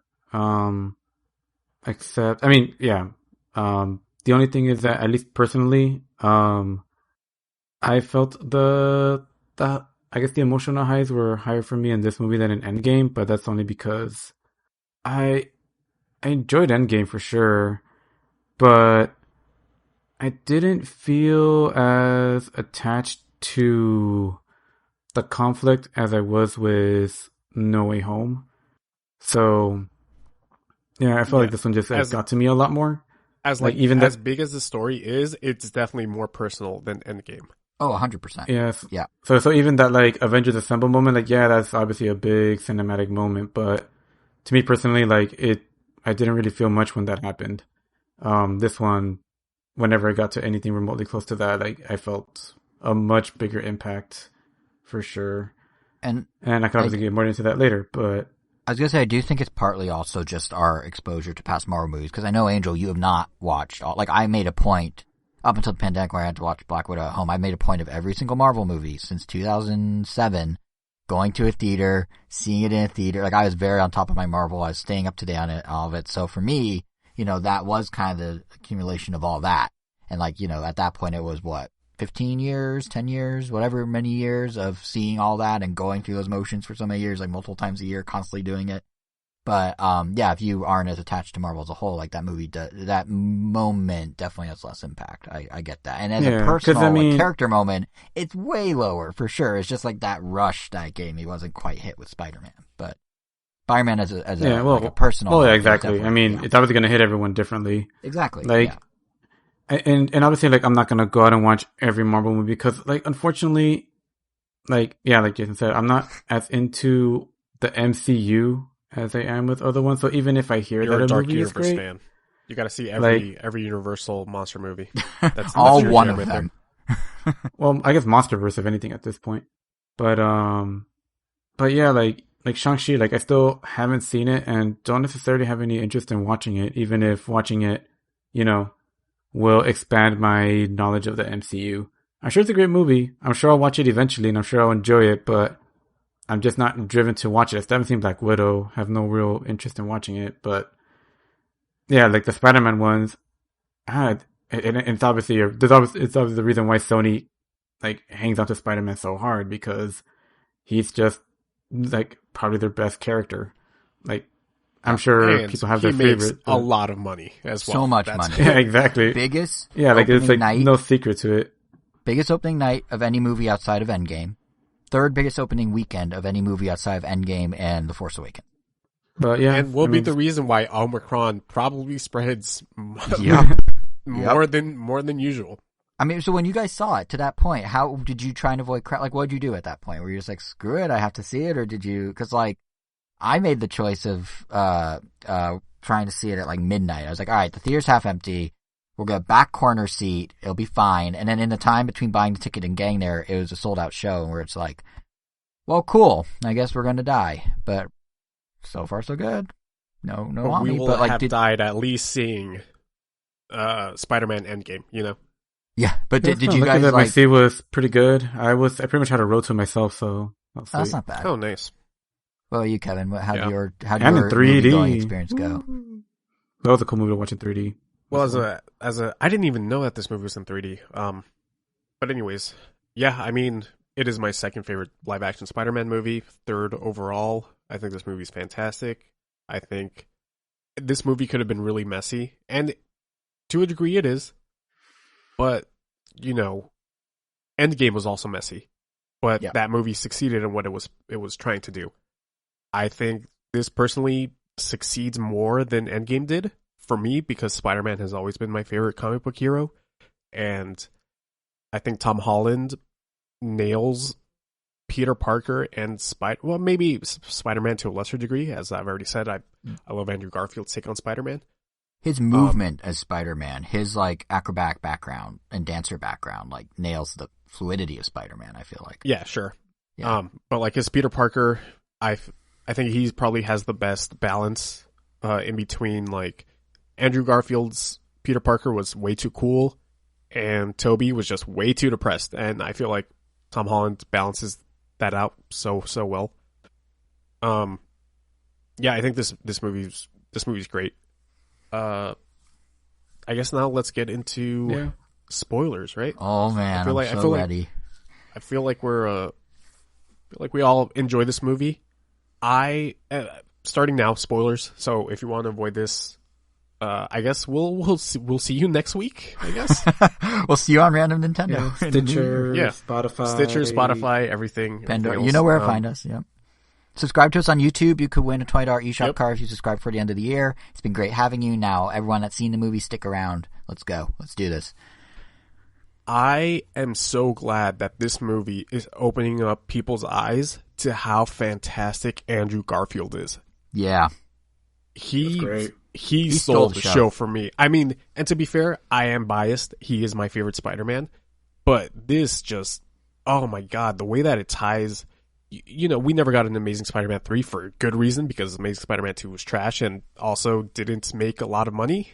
I think it is the lowest performing Spider-Man movie. But I'm so glad that they sort of closed his arc. Yeah, I mean, when he caught MJ and like that face he made, that was great. What I thought was cool Andrew Garfield's so awesome. They really closed his arc, but really every character they brought back got some sort of closure they didn't have in their respective movies. I mean, Tobey to the less extent because he kind of had his 3 stories, but like even then, like they're referencing, you know, like how's your, you know, reconciling your life and everything, and giving like the guys that turned evil a chance to undo that, and like it made a great epilogue for every other Spider-Man and for Andrew Garfield, like you're saying, kind of more of a closing moment. But yeah, I was just really impressed with how well it balanced being the third act for Tom Holland Spider-Man, but also providing closure in places we never thought we'd get it, and for characters we never thought we'd see that closure. It's so cathartic, across the board, right? Yeah, like even the bad guys, like even Doc Ock turning like good again. Like it was crazy they were able to balance all that so well.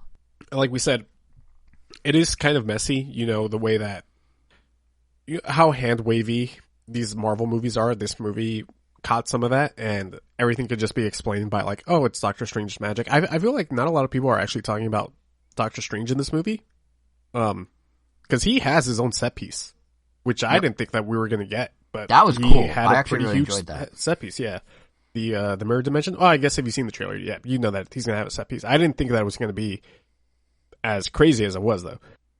And that was the first time that, like, I don't know, it felt like one of the first times that there are actually like stakes for Tom Holland Spider-Man. Because up to that absolutely. point, like it was weird because up to that point, like the first half of the movie, when I was saying at the start, like the front half was weaker than the back. Like the front half, it was like he was collecting like Harry Potter horror cruxes or something, or like Pokemon. It was like, oh, these enemies have entered our dimension, gotta go catch them all. And it felt really kind of, I don't know, it's like the first half was almost parodying some of the past Spider-Man because they were making fun of the names and the backstories and the characters. But then like that They're Doctor making Strange fun of fight the memes. scene, Like, yeah, which some of it's obviously like nods to the fans, but some of it was kind of like, wow, they're really just like dissing the early movies. But then like halfway through, that scene happened, and then like the tone shifted, and they brought in the other Spider-Man, and suddenly the back half was just such a stronger half, really. Like it didn't feel as like ham-fisted. Did you guys think that Aunt May was going to die when she did? The second she said the line, which for some reason she added an extra word to, but the second she said the line, I was like, oh, that's it. She's done. Yeah. When what? I'm sorry? When she said line, the power responsibility line. With a great power, yeah. Yeah, and then she added a random that somewhere in the middle. I'm like, why did you change the quote? But anyway, yeah, the second she said, I knew she was done. So I looked into that. That's originally the quote that was in the comic books when it first came out, actually. Oh, so it's actually paying tribute. Is the most accurate take of the original quote there is. Interesting. Yeah. Yeah, I do think, though, like to the point about like bringing, like the concluding the origin story that we didn't know we were in the middle of, that was the moment. Her dying, her saying that, Tom Holland going solo, like, and kind of like, like that was the moment where it's like, oh, this actually was just a super drawn out origin story and handled so well. And like him, breaking free of needing like Stark's equipment and needing Doctor Strange, just kind of going back to basic. Like it was, yeah. I was so impressed with how they did that. Yeah, absolutely. Zendaya and I forget the actor's name. Jacob Batalon, I think is his name. Yeah, I think they were great like in this movie too. Yeah. These movies have always been about Peter and his friends, which I really like. Something that these movies I feel like catch a lot of flack on is the fact that he's so interconnected with the MCU, but they also gave us something that the other movies haven't given us, which is Peter with friends. Mm-hmm. Which I think really I feel like the MCU connections isn't what differentiates this one from the other Spider-Man. It's his friends, and like they've been his backbone for the entire series now. And now, how heartbreaking that he's not going to have that for like the next movies, So, like you said, it does reset the character, and I'm sure that'll make some hardcore Spider-Man fans happy. But yeah, it's great. Yeah, the only other person I wanted to point out was William Dafoe. I remember Willem Dafoe's insane in this movie. Yeah. Oh, Jesus yeah. Christ, he kills it. Like I hadn't seen Spider-Man 1 definitely a lot longer than I've seen Spider-Man 2. But I remember him being great in that movie, but I remember like, I don't know, I guess not being in love with the Green Goblin. I don't know what it was about it, but he never really felt like a big threat in the first movie. But that's just me. Probably. But yeah, they made him feel like an actual force to be reckoned with. I didn't realize he was supposed to be that strong. I know they say in the first one that he's supposed to be like he's like enhanced. He's supposed to be some number of times stronger than the average human because like that serum does that stuff to him, but I don't think they ever really demonstrated how much of an unstoppable force he basically was. Like he could just walk and take punches and like nothing happens to him. Yeah, and he was just crazy. Willem Dafoe went all out. Like he was definitely like my favorite villain of that movie. Oh, he went all out. Probably He more. insisted. I saw a video interview. He insisted that if he comes back, he does all his own physical stunts, which he then did. So he went all the way. He was all in. No, yeah. Green Super Goblin impressive was considering his age. But then like something that one scene that gets highlighted a lot is when like Peter is just wailing on him on top of him, and he's just laughing it off. Yeah. Yeah, that was awesome. That like entire sequence was great. Just the way that they're like, falling wow, through like, the this floors. This is the Green Goblin right here. Like he felt more Green Goblin in this movie than he did in any other one. It was also cool how maybe he was in some of the promo stuff, but I didn't know Electro was going to be in it until I was in the theater. Really? I had no idea Jamie really? Foxx. And then when they brought him back, it wasn't Jamie Foxx in the show. It was just trailer. CG. And only that was he? Because they didn't show Jamie Foxx in the trailers at He's all. slightly in the trailer. He's in the he's in the poster. second trailer. He's in the second trailer. Jamie Foxx is? Yeah, you see him in that costume that he has at the end of the movie. Yeah, because I remember you straight up see him with the arc reactor, I think, in the poster as well, and it's like, oh, I guess he gets that. And you know that maybe that brings up a good point then. Like, can you imagine if it didn't get leaked or rumored that Tobey Maguire and Andrew Garfield were going to be back, the reaction, because I was so pleasantly surprised that Electro, who was barely a character in Amazing Spider-Man 2, like he was there, but kind of a sideshow. But like, I don't know, like there's part of me that just wishes somehow they kept that under wraps. I realize there's no way, and they leaned all the way into the rumors for the marketing. Yeah. And there's, that's why it's the second biggest opening night of all time. But like, could you imagine if you somehow didn't know that and you go in the theater and you maybe saw the Doc Ock tentacles in the poster or whatever, but you get to like that, 2/3 of the way in, and then Andrew Garfield shows up, and then Tobey Maguire shows up, and then there's a shot of him swinging all three of them and all that, and you had no idea it was going to happen. Pretty sure I still had the same reaction if I would have had if I didn't know, because I mean, I don't know, but I'm very much like, I don't care if I hear rumors or whatever, like, I'm just going to kind of ignore them. Because even then, like, as soon as, like, that trailer came out, say those rumors didn't exist whatsoever, like, as soon as that trailer came out, I'm already going to be expecting them, no matter what. So there's, like, it's a multiverse movie, Yeah, so. There's no version of me watching this movie where I'm not thinking they're not going to show up. Yeah, I think as soon as we see, like, Doc Ock and Goblin, it's literally just like, all right, they're obviously going to be here. Even if it's not obvious, I'm thinking they're obviously here somewhere. What so I was still exactly up? Go for it. Go for it. Oh, no, but no. So yeah, so I still had a very much I guess finally actually seeing them, I very much went like, oh my god, they're here. And what's great about that is that, we weren't sure how long they were going to be in this movie. They gave us like a good half hour. Yeah. That's actually something actual characters. Yeah. Like that's what surprised me. Characters. Them showing up, I'm like, oh, of course, there they are. But then, like, multiple scenes in a lab, fighting, hanging out, chatting, making references. Like, I was like, wow, this is, like, going. Like, they're still here. Like, I thought they were going to swing in and sit and help fight, and that was it. So the fact that they, like, had long dialogue and stuff was a nice surprise. I'm just thinking how much crazier it would have been if I didn't even... because there's a leaked photo of the two of them on that scaffolding with a blue screen, like, 3 months ago. Yeah. That I somehow saw, and I was like, oh, damn it, I didn't want to see that. So when that scene showed up, like, I literally leaned over to my girlfriend, I'm like, hey, there's that photo we saw. but it would have been so cool if we had no idea. Like, we knew they might be there, but to, like, not know for sure, it would have been that much more special. But it was great how long they were in it, for sure. I think that's what made it up for me. Like, seeing and, like, hearing about the leaks, I'm like, oh, of course they're going to be in this movie. But then seeing that, because I also saw that picture of them on the scaffolding. But, I was like, okay, they'll show up for the scaffolding, maybe just a little bit before, but no, they were there. Like I said, they were there for like a good half hour, and they bounce off each other really well. Something that I will disagree with you, Jason, is you said that this movie didn't really have that Avengers Assemble scene for you. I think that scene where they jump off the scaffolding and they're all woohooing as they're swinging, and they land. Man, that scene. They land. It on was the head. cool. It was cool. It's like, and they just all land in. Not in tandem, but you just see one after the other, and just the hype in the theater.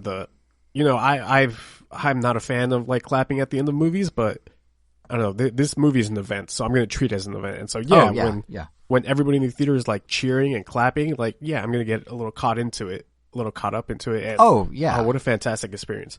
Don't get me wrong, like, it was because we ended up at a packed showing, which we were hoping not to be at, but because we were, like, the crowd was super into it, we got super into it, it was still a really cool moment. It's just, I think, in that instance, because they already were kind of on screen for 20 minutes, I was like, oh, yeah, that's a cool shot, that's a really cool moment, but it just didn't hit in the same way for me personally. But I'm glad it hit for you that way, because it was the perfect crowd pleaser shot, for sure. It was really well set up. Absolutely. Just also, so good. Subtle use of the Spider-Man pointing meme that I gotta shout out when they're in the lab. And Ned is like, Peter, and they all like look up and they're like, which Peter? And they all point at each other. See what you did there, Marvel. See what you did there. It's funny, like they answered so many questions like, oh, are they going to do the pointing meme? And like they kind of did it like indirectly with that scene, but then they're like, I wonder if they're going to talk about Toby having organic web shooters. And sure enough, they do. They have an entire like 5-minute discussion about great. it. It's this movie's pure fan service through and through, which again is why if you come in not seeing the Spider-Man movie, like I was saying up top, like you're gonna be lost on some of this. Like Andrew Garfield it doesn't have the same impact. Like exactly. Like they're like, oh, why is this Spider-Man so depressed and emo? But if you know the discourse around those movies, it's almost like. Like, no, your movies weren't that bad. It's basically what they were saying. Yeah, or even, there's that. There's the whole, no, you're amazing, because that's the name of that movie. Like, there are a lot of little winks and nods. Yeah. But even the catch, like when he catches MJ, like, if you didn't see Amazing Spider-Man 2, you'd be like, okay. I mean, he references someone died, and he references that and you now see he saved someone. So I guess on some level, but like the shot-for-shot recreation, like, that's deeper fan service, if you've seen them. Not even fan service, that's strong, but you need to see it to fully appreciate it versus just kind of be like, oh, that's and like, him catching MJ is absolutely fan service, but the fact that it almost blends so well into the movie, that, like a lot of the fan service blends so well into this movie. Like that scene where they're talking about the organic web shooters. Of course, that they're not just asking because the fans would want that scene. They're asking because they would genuinely ask in those movies. Mm-hmm. Yeah, that's why I think the balancing act they did. That's what they pulled off so well. It's like, it's just, I don't know, like to juggle all those elements and give the closure to the different characters and still have like a closure to Tom Holland and still, like all that stacked up and have it feel organic and like it just flows naturally is a hard feat, and they pulled it off. Yeah, that's hell of a movie. It is. I don't think I'll see it in theaters again, but like I'm absolutely watching this as soon as it releases on home video. Like absolutely. One thing that I absolutely loved, and spoilers for Venom: Let There Be Carnage. I know what you're gonna say. Yep, I agree. When you see Tom Hardy start to disappear, I heard everybody around the theater going, "Aw."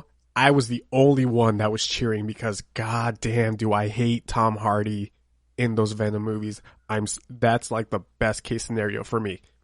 He's in and he's out. I didn't even think of Venom throughout the entire movie. And then I hear Tom Hardy and I can't tell if he's drunk, but apparently he is drunk.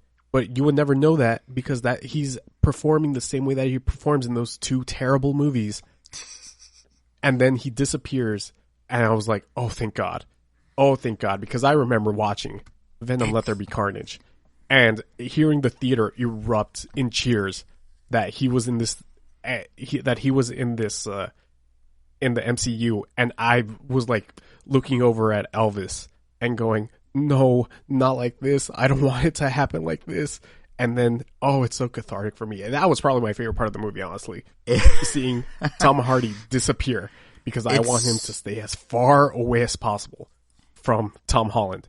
It's an incredibly clever way / kind of trolling of the fans that lets them bring Venom back into the MCU while simultaneously letting Sony run amok with their weird spin-off Spider-Man, which for a long time they said we're going to stay separate because they don't have quality control over those. Like everything in the MCU, it seems like Marvel wants to decide. Because even, we didn't even talk about the Daredevil thing in the first third.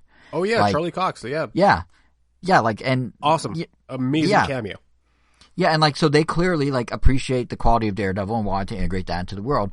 They have not said at Marvel that they want to have Venom and the Jared Leto one coming out, Morpheus, whatever it's called, Morbius. And I also Morpheus. Too much Matrix lately. Morbius, and Sinister Six if that happens, or the Spider-Verse ones for whatever because they're animated. Like they're trying to keep that separation. But they do understand that for an audience at home, if you see Tom Hardy as Venom running around, and then there's a different Venom in the MCU, but they're both by Sony, and they both reference a Spider-Man, it could get confusing. So to have him dip in, drop the symbiote, and then dip back out, lets them branch the story however they want, and keep the quality separate however they want, and do it in kind of a funny way that did troll the fans. I thought it was like the perfect way they could handle that. It's really clever. Yeah, man, thank God. You have no idea how much I hate those movies. I mean, you might be able to tell based on I hate those movies more than I dislike Spider-Man 3. Like that. Wow. Just plain. I actually have never seen the Venoms. You're doing yourself a service by not seeing anything that says Marvel Studios. I see anything that says an association with Marvel. I go, well, hold up a sec. Stay away. Yeah, just stay away from those. And that association with is exactly why they dipped him back out. Morpheus. What? Morbius, the living vampire. I don't know. There's a Kraven the Hunter movie in the works too. Yeah. Interesting how that'll work, but yeah. It's just I just like after that scene, I was just like, that's so clever. Like, what a great way to like drop him in, pull him back out, give what they need for the plot line in Spider-Man, but just keep him out. Like that's oh yeah, the clever. symbiote, the little Yeah, symbiote the drop. Exactly, that's what I was talking about. Yep. It'll be interesting to see how that plays, considering that it's all the way in Mexico. But I mean, clearly the We'll next Spider-Man is going to be Spider-Man vacationing from home, kind of like Far From Home, and he'll be in Mexico. I wonder what the next word will be. I think they're done with home. I get the feeling yeah, they're done with they're home. absolutely done with home. Yeah. But I wonder what it'll be.